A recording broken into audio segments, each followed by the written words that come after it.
तर मंडळी ही आहे रुक्मिणी मातेची महापूजा. प्रथम पूजा ही पांडुरंगाची केली जाते, नंतरची पूजा ही रुक्मिणी मातेची केली जाते. तर आपण पाहताय रुक्मिणी मातेची शासकीय महापूजा. पांडुरंग पांडुरंग. विशिष्ट लयीमध्ये सर्वांच्या सामुदायिक हरिपाठाने दिवसभराचा चालण्याचा शिगडी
विठ्ठल म्हणे जनी मोठी सासरवासी नयनाच्या साठी नजरी वात्या पाशी. सकाळी लवकर उठून दळण जनाबाईला करायचं असायचं, त्यामुळे समजा जनाबाईला काळजी वाटायची.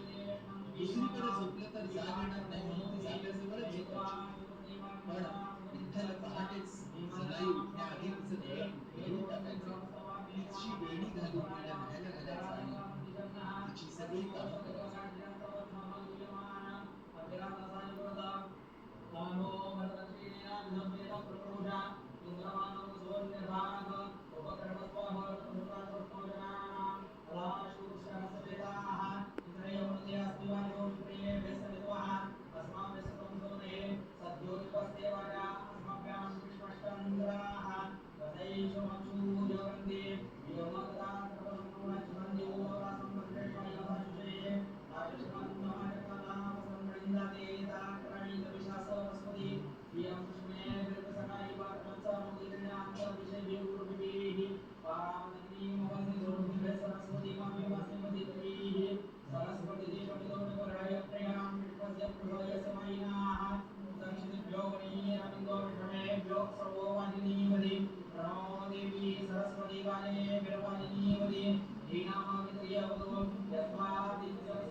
नाही नाही. संत एकनाथ महाराज म्हणतात, माझे माहेर पंढरी आहे केवळच्या. इथं विठ्ठलाला बाप, रुक्मिणीला माता, जिना मागेला बहीण आणि पुंडलिकाला भाऊ असं संबोधलं जातं.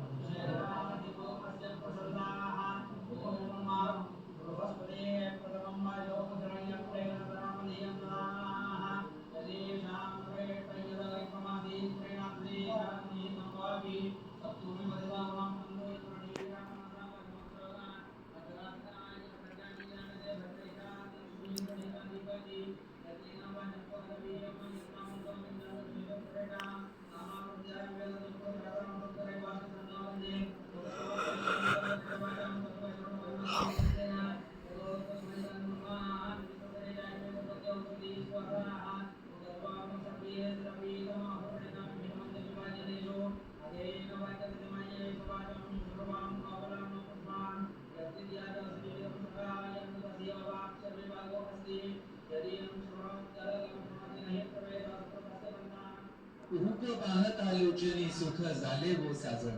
या रूपाच्या अभंगानं वारकरी सांप्रदायिक भजनाची सुरुवात होते हे आपल्याला माहिती आहे. ते रूप त्यांच्या दृष्टीला भिडलं आणि आनंदाची सृष्टीच उभी राहिली.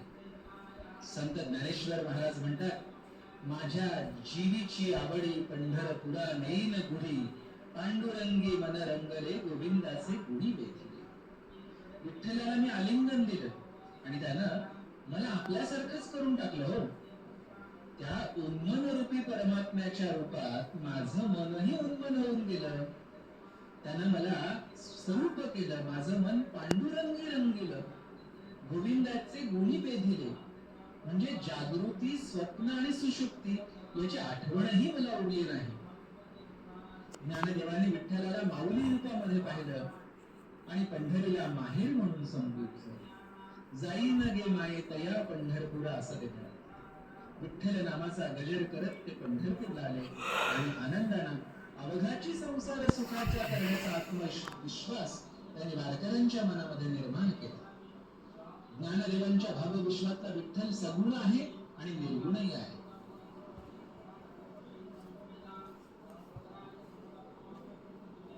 रामकृष्ण हरी हा वारकरी संप्रदायाचा महामंत्र म्हटला पाहिजे. राम आणि कृष्ण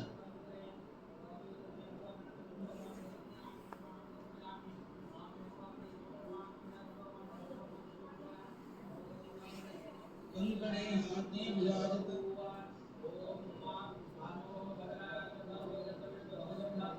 कंकणे हाती विराजत मुकुले प्रतिभात अंजनेत्री मेखलापट नीलकुंतल शोभिते कुंडलान्नी विलसिते मुखशक्रसेनक मोहिनी वंदितो वरदायिनी भवतारिणी शेविते. रुक्मिणीच्या एकंदरीत मूर्तीचे हे वर्णन. तिच्या हातामध्ये काय आहे? कंकण आहे, तिच्या पायामध्ये नुपुर आहे, तिचा मेखला आहे, तिची नीलकुंतल अशी केस आहेत आणि तिचं मुख हे कुंडलांनी विलासलेलं आहे. अशी शत्रूच्या सैनिकांना मोहिनी घालणारी सुद्धा रुक्मिणी आहे. आता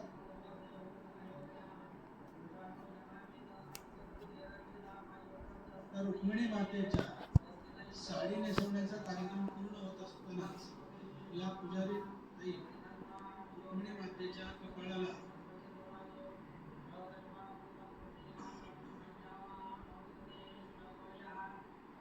कुंकू लावण्याचं काम करतील आणि मळवट भरण्याचं काम या ठिकाणी आई साहेबांचं होईल.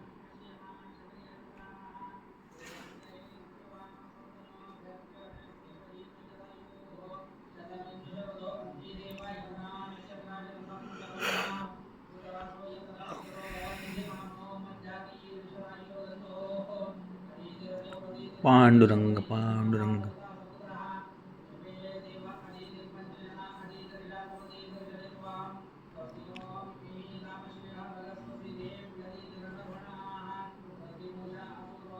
अत्यंत सुंदर नऊवारी साडी रुक्मिणी मातेला माननीय मुख्यमंत्र्यांनी आणि त्यांच्या पत्नीनं अर्पण केलेली आहे.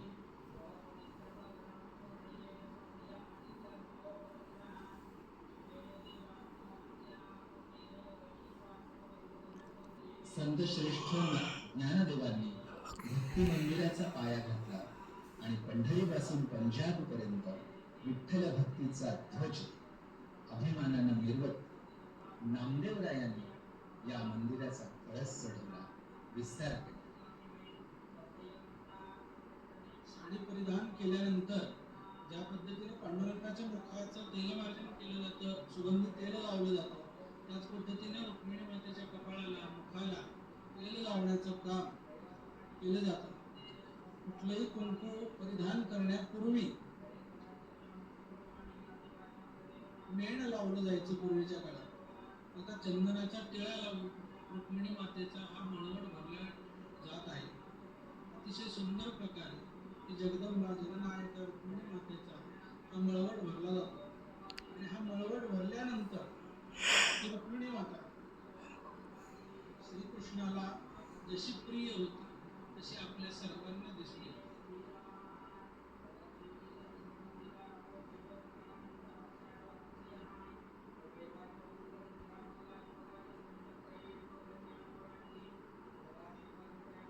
अनेक संतांनी या विठ्ठलाचं अत्यंत सुंदर असं वर्णन केलेलं आहे. रुक्मिणी मातेला चंदनाचा लेप लावून मळवट भरण्याचं काम सध्या सुरू आहे. पंढरपुरा मंदी देवाची कंची आळी, विठ्ठल देव बोलदारी बुक्क्याची रांगोळी. बुक्क्याची रांगोळी ज्या घरात ती विठ्ठलाची आळी असं म्हटलं जातं. ज्ञानोबा तुकोबारायांची पालखी वाखरीला येते, तिथे मोठं रिंगण होतं.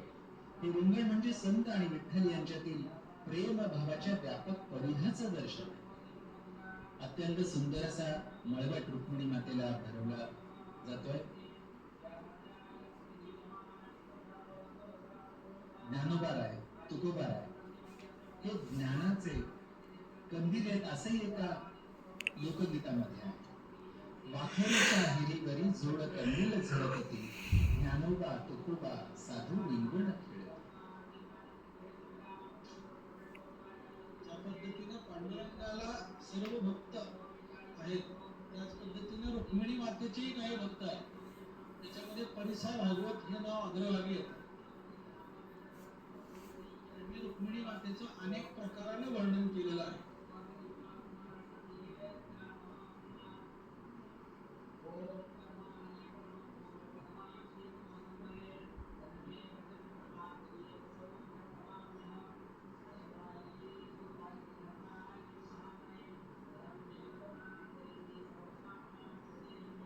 संत एकनाथ महाराज त्याच पद्धतीनं श्रीधर स्वामी असे सर्व संत पंत आणि कवी हे रुक्मिणी मातेचं वर्णन करतायत.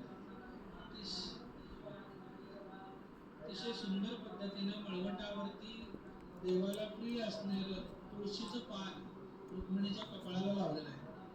खरं तर तुळशीचं